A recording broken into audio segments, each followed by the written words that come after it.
ಅಶ್ವಥನ್ವಂತರಿ ಕಾರ್ಯಕ್ರಮಕ್ಕೆ ಸ್ವಾಗತ. ನಾನು ಲಕ್ಷ್ಮೀ ಬಾಗಲಕೋಟೆ. ಬೇಸಿಗೆಗೂ ಮುನ್ನವೇ ಈ ಬಾರಿ ಬಿಸಿಲ ಬೇಗೆ ಶುರುವಾಗಿರುವುದರಿಂದ ಸಾಕಷ್ಟು ಸಮಸ್ಯೆಗಳು ಕಂಡು ಬರ್ತಾ ಇದ್ದಾವೆ.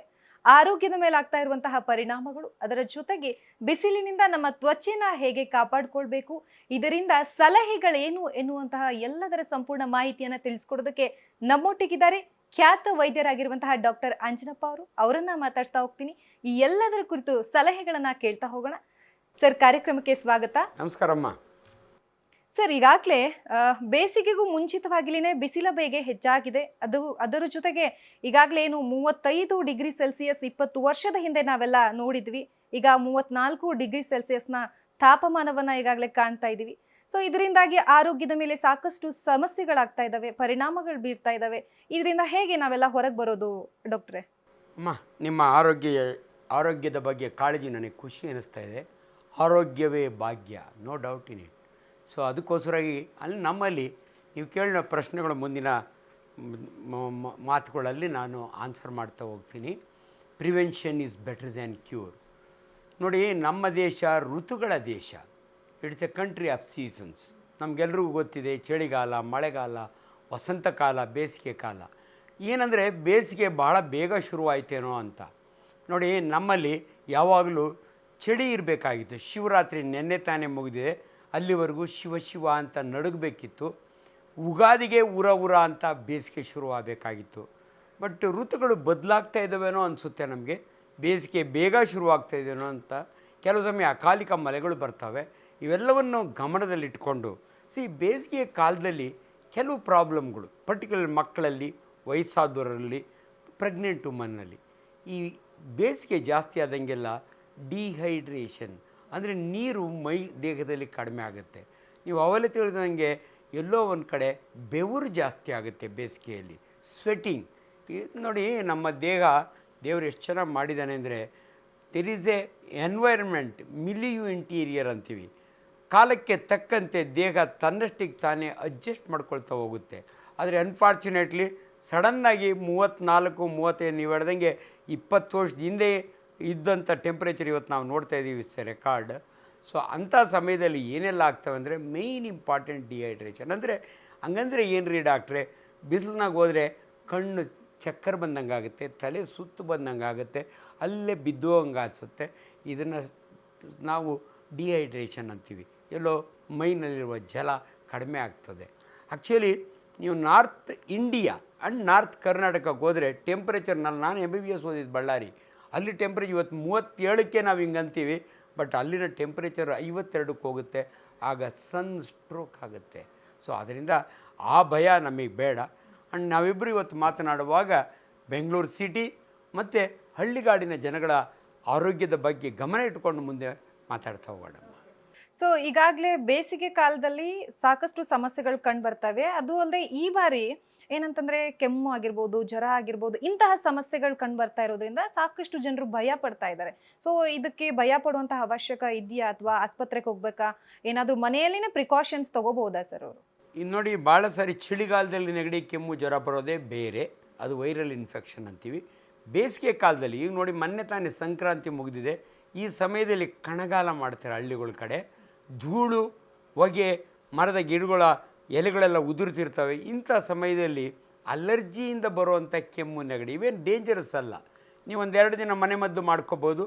ಅದಾದ ನಂತರ ಏನಾದರೂ ಕಡಿಮೆ ಆಗಲಿಲ್ಲ ಅಂದರೆ ಅವ ಡಾಕ್ಟ್ರ್ ಹತ್ರ ಹೋಗ್ಬೇಕಾಗತ್ತೆ. ಯಾರು ಕೂಡ ಅದಕ್ಕೆಲ್ಲ ಹೆದರ್ಕೊಳಕ್ಕೆ ಹೋಗಬೇಡಿ. ಎಲ್ಲೋ ಒಂದು ಕಡೆ ಬೇಸಿಗೆಯ ಶೀತ ಅಂತಾರೆ ಅಜ್ಜಿಗಳು ಕೂಡ. ಬೇಸಿಗೆಯಲ್ಲೂ ಕೂಡ ಈ ರೀತಿಯ ಶೀತ ಕಾಯಿಲೆಗಳು ಬರ್ತವೆ. ಬಟ್ ಇವೆಲ್ಲ ಸರ್ವೇ ಸಾಮಾನ್ಯ. ಅದರಿಂದ ಅದ್ರ ಬಗ್ಗೆ ತುಂಬ ಆತಂಕ. ಅಂದ್ರೆ ಈಗ ಜ್ವರ, ಕೆಮ್ಮು ಎಲ್ಲ ಬಂದಾಗ ಮನೆಯಲ್ಲೇನೆ ಮನೆ ಮದ್ದನ್ನ ಅವ್ರೇನಾದ್ರೂ ತಗೋಬಹುದಾ, ಅಥವಾ ಆಸ್ಪತ್ರೆಗೆ ಹೋಗೋದು ಉತ್ತಮ ಅಂತ ಅನ್ಸುತ್ತಾ? ಅಲ್ಲ, ನಮ್ಮಲ್ಲಿ ಏನಮ್ಮ, ಜ್ವರ ಕಾಯಿಲೆ ಅಲ್ಲ, ಇಟ್ಸ್ ಎ ಸಿಂಪ್ಟಮ್ ಅಂತೀವಿ ನಾವು. ಜ್ವರ, ನೆಗಡಿ ಯಾವ ಬರುತ್ತೆ ಅಂದರೆ ಇಟ್ಸ್ ಎ ಸಿಂಪ್ಟಮ್. ಒಳಗಡೆ ವೈರಸ್ ಹೋಗಿರಬೇಕು, ಇಲ್ಲದ್ರೆ ಡಸ್ಟ್ ಹೋಗಿರಬೇಕು, ಇಲ್ಲದ್ರೆ ಬ್ಯಾಕ್ಟೀರಿಯಾ ಹೋಗಿರಬೇಕು. 1 or 2 days ಪ್ರತಿಯೊಬ್ಬರು ಕೂಡ ಯಾರು ಡಾಕ್ಟ್ರ್ ಹತ್ರ ಹೋಗಲ್ಲ. ತಾವೇ ಪ್ಯಾರಾಸಿಟಮಾಲ್ ತೊಗೋತಾರೆ, ಕ್ರೋಸಿನ್ ತೊಗೋತಾರೆ, ದಟ್ಸ್ ಓಕೆ. ಬಟ್ 2 ದಿನ ಆದಮೇಲೂ ಕೂಡ ನಿಮಗೇನಾದರೂ ಕಡಿಮೆ ಆಗಲಿಲ್ಲ ಅಂದರೆ ಆವಾಗ ಆಂಟಿಬಯೋಟಿಕ್ ಬೇಕಾಗುತ್ತೆ. ಆ ಸಮಯದಲ್ಲಿ ದಯವಿಟ್ಟು ಯಾರು ಸೆಲ್ಫ್ ಮೆಡಿಕೇಷನ್ ಮಾಡ್ಕೋಬೇಡಿ. ಪರ್ಟಿಕ್ಯುಲರ್ ಈ ಆಂಟಿಬಯೋಟಿಕ್ಸ್ನೆಲ್ಲ ನಾವು ಪ್ರಿಸ್ಕ್ರೈಬ್ ಮಾಡಬೇಕು ಡಾಕ್ಟ್ರುಗಳು. ಯಾಕಂದರೆ ಅದಕ್ಕೊಂದು ಡೋಸ್ ಅಂತ ಇರುತ್ತೆ, ಅದಕ್ಕೊಂದು ಸೈಡ್ ಎಫೆಕ್ಟ್ ಅಂತ ಇರುತ್ತೆ. ಅದನ್ನು ಗಮನದಲ್ಲಿಟ್ಕೊಂಡು ನಾವು ಪ್ರಿಸ್ಕ್ರೈಬ್ ಮಾಡೋದ್ರಿಂದ ದಯವಿಟ್ಟು 2-3 ದಿನ ನೀವು ಸೆಲ್ಫ್ ಮೆಡಿಕೇಷನ್ ಮಾಡ್ಕೊಳ್ಳಿ, ಆಮೇಲೆ ಮಾಡಬೇಡಿ.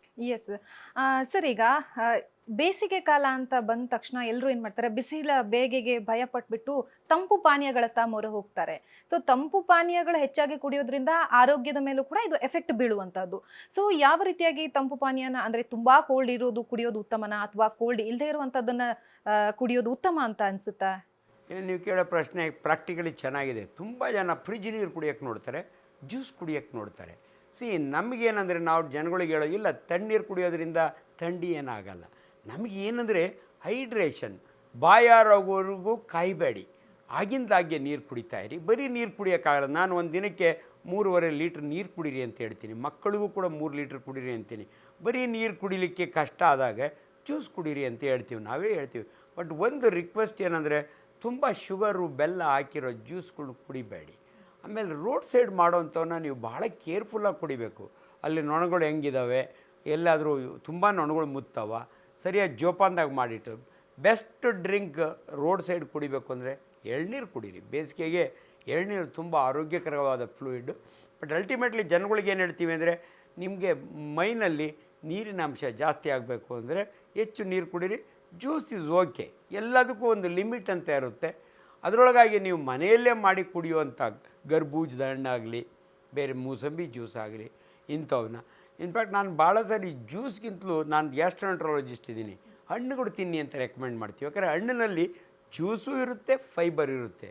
ನಿಮ್ಮ ಜ್ಯೂಸ್ನಲ್ಲಿ ಫೈಬರ್ ಇರೋಲ್ಲ, ಬರೀ ಜ್ಯೂಸ್ ಮಾತ್ರ ಇರುತ್ತೆ. ಆದ್ದರಿಂದ ದಯವಿಟ್ಟು ಹೆಚ್ಚಿಗೆ ಸಕ್ಕರೆ ಬೆಲ್ಲ ಹಾಕಿ ಕುಡಿಬೇಡಿ ಅಂತ ನನ್ನ ಅಡ್ವೈಸು. ಸೊ ಈಗ ನಾವು ಏನು ಪಾನೀಯಗಳ ವಿಚಾರವನ್ನ ಮಾತಾಡ್ತೀವಿ, ಈ ಸಂದರ್ಭದಲ್ಲಿ ಆಹಾರ ಸಹ ಅಷ್ಟೇ ಮುಖ್ಯವಾಗಿರುವಂತಹದ್ದು. ಸೊ ಯಾವ ರೀತಿಯಾಗಿ ಆಹಾರವನ್ನ ಸ್ವೀಕಾರ ಮಾಡೋದು ಉತ್ತಮ? ಹೊರಗಡೆದು ಜಂಕ್ ಫುಡ್ಸ್ ಆಗಿರ್ಬೋದು, ಹೊರಗಡೆ ಬಳಸುವಂಥ ಆಹಾರಗಳನ್ನು ತಿನ್ನೋದು ಉತ್ತಮ ಅಂತ ಅನ್ಸುತ್ತಾ ಈ ಸಂದರ್ಭದಲ್ಲಿ, ಬೇಸಿಗೆ ಕಾಲದಲ್ಲಿ? ಇಲ್ಲ, ಭಾಳ ಇಂಪಾರ್ಟೆಂಟು. ಆ ಊಟ ಬಲ್ಲವನಿಗೆ ರೋಗವಿಲ್ಲ, ದೊಡ್ಡವರು ಹೇಳಿದ್ದಾರೆ.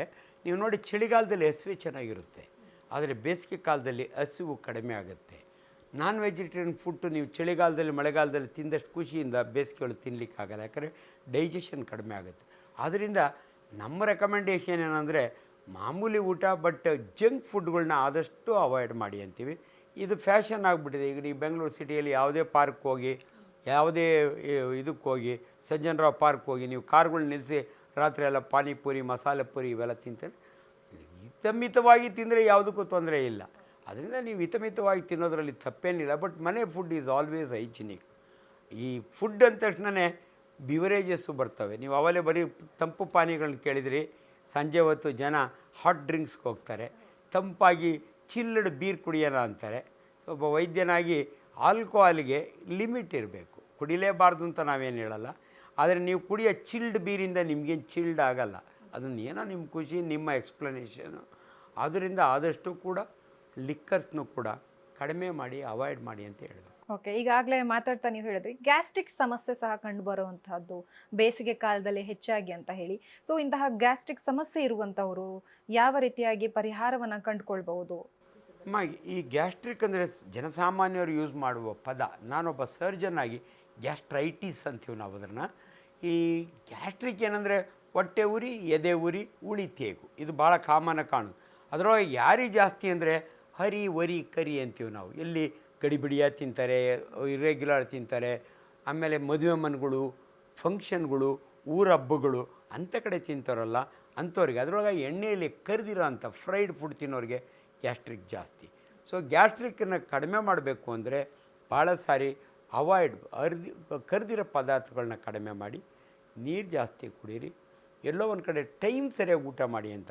ಈ ಬೇಸಿಗೆಯಲ್ಲಿ ಏನಾಗುತ್ತೆ, ರಾತ್ರಿಯೆಲ್ಲ ಒದ್ದಾಡಿ ನಿದ್ದೆ ಬಂದಿರಲ್ಲ, ಬೆಳಗಿನ ಜಾವ ನಿದ್ದೆ ಬರುತ್ತೆ, 10 ಗಂಟೆಗೆ ಎದ್ದೇಳ್ತಾರೆ. ಸೊ ರಾತ್ರಿ 8 ಗಂಟೆ ಮುಂದೆ ಮಲಗಿದವರು ಬೆಳಗ್ಗೆ 6 ಗಂಟೆ ಅಷ್ಟೊತ್ತಿಗೆ ಜಠರ ಖಾಲಿಯಾಗಿರುತ್ತೆ. ಆ ಸಮಯದಲ್ಲಿ ಹೊಟ್ಟೆಗೆ ಏನಾದರೂ ಹಾಕ್ಕೋಬೇಕು, ಇಲ್ಲಾಂದರೆ ಗ್ಯಾಸ್ಟ್ರಿಕ್ ಜಾಸ್ತಿ ಆಗುತ್ತೆ. ಅದಕ್ಕೆ ಬ್ರೇಕ್ಫಾಸ್ಟ್ ಅನ್ನೋದು ಭಾಳ ಇಂಪಾರ್ಟೆಂಟ್ ಇಂಗ್ಲೀಷ್ ವರ್ಡ್, ಅದು ಬ್ರೇಕ್ ಯುವರ್ ಫಾಸ್ಟ್ ಅಂತೀವಿ. ಬಟ್ ಬೇಸಿಗೆಗಳು ಭಾಳ ಜನ ಲೇಟಾಗಿ ತಿಂತಾರೆ, ಲೇಟಾಗಿ ಇದು ಮಾಡ್ತಾರೆ. ಅದನ್ನು ಅವಾಯ್ಡ್ ಮಾಡಿ. ಫುಡ್ಡನ್ನು ಯಾವಾಗಲೂ ಸಮಯಕ್ಕೆ ಸರಿಯಾಗಿ ಊಟ ಮಾಡಬೇಕು. And god is A very great scientist. ನೋಡಿ, ಸೀಸನಲ್ ಫ್ರೂಟ್ ಅಂತೀವಿ ನಾವು. ಬೇಸಿಗೆಗೆ ತಕ್ಕಂತೆ ಕಲ್ಲಂಗಡಿ ಹಣ್ಣು ತಿನ್ನಿ, ಕರ್ಬೂಜದ ಹಣ್ಣನ್ನು ಜ್ಯೂಸ್ ಮಾಡ್ಕೊಂಡು ಬೇಕಾದ್ರೆ ಕುಡೀರಿ. So seasonal fruits non vegetarian ಕಡಿಮೆ ಮಾಡಿ. ಓಕೆ, ಈಗ ಮಾತಾಡ್ತಾ ನೀವು ಹೇಳಿದ್ರಿ ಆಹಾರ ಪದ್ಧತಿ ಗ್ಯಾಸ್ಟ್ರಿಕ್ ಅವರಿಗೆ ಈ ರೀತಿ ಇರಬೇಕು ಅಂತ ಹೇಳಿ. ಎಷ್ಟು ಜನ ಏನು ಮಾಡ್ತಾರೆ, ಊಟದಲ್ಲಿ ಯಾವುದೇ ರೀತಿಯಾದಂಥ ಪ್ರಿಕಾಷನ್ಸ್ ತಗೊಳ್ದೇನೆ ಟ್ಯಾಬ್ಲೆಟ್ಸ್ಗಳನ್ನು ತಗೊಳ್ತಾ ಹೋಗ್ತಾರೆ. ಸೊ ಅದು ಟ್ಯಾಬ್ಲೆಟ್ಸ್ ತಗೊಳ್ಳೋದು ಈ ಕಾಲದಲ್ಲಿ ಸರಿ ಅಂತ ಅನಿಸುತ್ತಾ ಡಾಕ್ಟರ್? ಯಾಕಂತಂದರೆ ಸೈಡ್ ಎಫೆಕ್ಟ್ ಆಗುತ್ತೆ, ಸಮಸ್ಯೆಗಳಾಗ್ತವೆ. ಸೊ ಊಟದಲ್ಲೇ ಕಂಟ್ರೋಲ್ ಮಾಡಬೇಕಾ ಅಥವಾ ಟ್ಯಾಬ್ಲೆಟ್ಸ್ ತಗೊಳ್ಳೇಬೇಕಾ ಅವರು? ಇಲ್ಲ, ನಮ್ಮಲ್ಲಿ ಭಾಳ ಸಾರಿ ಅಲೋಪತಿ ಸಿಸ್ಟಮ್ ಮೆಡಿಸಿನ್ಸ್ಗೆ ಸೈಡ್ ಎಫೆಕ್ಟ್ ಜಾಸ್ತಿ ಅಂತ ಜನಗಳೇ ಮಾತಾಡ್ಕೋತಾರೆ. ನನಗೆ ಚೆನ್ನಾಗಿ ಗೊತ್ತಿರುತ್ತೆ ಯಾವ ಡ್ರಗ್ಗಿಂದ ಸೈಡ್ ಎಫೆಕ್ಟ್ ಆಗುತ್ತೆ. ಪದೇ ಪದೇ ತಲೆನೋವು ಬರೋದ್ರಿಂದ ನೀವು ಪ್ಯಾರಾಸಿಟಮಾಲ್ ಅಂದರೆ ಕುರೋಸಿನ್ ಅಂತೀವಲ್ಲ, ಇಂಥ ಮಾತ್ರೆಗಳನ್ನ ತೊಗೊಂಡ್ರೆ ಅದು ಲಿವರ್ ಮೇಲೆ ಸೈಡ್ ಎಫೆಕ್ಟ್ ಆಗುತ್ತೆ. ಎಲ್ಲೋ ತುಂಬ ಹೆಡ್ಡೇಕು ಡೈಕ್ಲೋಫೆನಾಕ್ ತೊಗೋತೀರಿ ಅಂದರೆ ಕಿಡ್ನಿ ಮೇಲೆ ಸೈಡ್ ಎಫೆಕ್ಟ್ ಇರುತ್ತೆ. ಬಟ್ ಗ್ಯಾಸ್ಟ್ರಿಕ್ ಮಾತ್ರೆಗಳು ಜನ ಅಂತಾರೆ ಮುಂದೆ ಕ್ಯಾನ್ಸರ್ ಆಗುತ್ತಂತೆ, ಹೌದಾ ಡಾಕ್ಟ್ರೆ ಅಂತ. ಇಲ್ಲ, incidence is very very less. ತುಂಬ ಜನ ನಮ್ಮಲ್ಲಿ ಅಕ್ರಾಸ್ ದ ಕೌಂಟ್ರ್ ಅಂದರೆ ನಮ್ಮ ಡಾಕ್ಟ್ರನ್ನೂ ಕೇಳಿದಿರ ಕೊಂಡ್ಕೊಂಡು ನುಂಗುವಂಥ ಒಂದು ಮಾತ್ರೆ ಅಂದರೆ ಗ್ಯಾಸ್ಟ್ರಿಕ್ ಮಾತ್ರೆ. ರ್ಯಾನಿಟಿಡಿನ್ ಆಗಲಿ, ಫ್ಯಾಮಟಿಡಿನ್ ಆಗಲಿ, ಪ್ಯಾಂಡಿ ಆಗಲಿ ಅವರೇ ಕೊಂಡ್ಕೊಂಡು ತಿಂತಾರೆ. ಬಟ್ ಇಲ್ಲ, ಅಂಥ ಹೆದರ್ಕೊಳ್ಳೋಂಥ ಸೈಡ್ ಎಫೆಕ್ಟ್ಸ್ ಇಲ್ಲ. ಬಟ್ ಎಲ್ಲೂ ಕೂಡ ನಾವು ಜನಗಳಿಗೆ ಹೇಳೋದು ಸೆಲ್ಫ್ ಮೆಡಿಕೇಷನ್, ಸೆಲ್ಫ್ ಡಯಾಗ್ನೋಸ್. ಈಗ ಸಿಂಪಲ್ ಎಕ್ಸಾಂಪಲ್ ಕೊಡಬೇಕು ಅಂದರೆ ಗ್ಯಾಸ್ಟ್ರಿಕ್ ಅಂದ್ಕೊಂಡು ಇವರೇ ನುಂಗ್ತಾ ಇರ್ತಾರೆ. ಒಂದು ಫೈನ್ ಡೇ ನನ್ನ ಹತ್ರ ಬಂದಾಗ ಒಂದು ಎಂಡೋಸ್ಕೋಪಿ ಮಾಡಿದರೆ ಇಷ್ಟು ತಪ್ಪ ಕ್ಯಾನ್ಸರ್ ಕೂತಿರುತ್ತೆ ಸ್ಟಮಕ್ನಲ್ಲಿ. ಸೊ ಅಂಥವ್ನು ಮಿಸ್ ಮಾಡ್ಕೋತೀರಿ. ಆದ್ದರಿಂದ ದಯವಿಟ್ಟು ಎಮರ್ಜೆನ್ಸಿ ಪ್ರತಿ ಸಾರಿ ರಾತ್ರಿ ಏನೋ ಜಾಸ್ತಿ ಆಯಿತು ನೀವೊಂದು ಮಾತ್ರೆ ನುಂಗಿ, ಬಟ್ ಎಲ್ಲೋ ಒಂದು ಕಡೆ ಅದನ್ನೇ ಕಂಟಿನ್ಯೂ ಮಾಡಬೇಡಿ. ಕಾರ್ಯಕ್ರಮದಲ್ಲಿ ಒಂದು ಸ್ಮಾಲ್ ಬ್ರೇಕ್.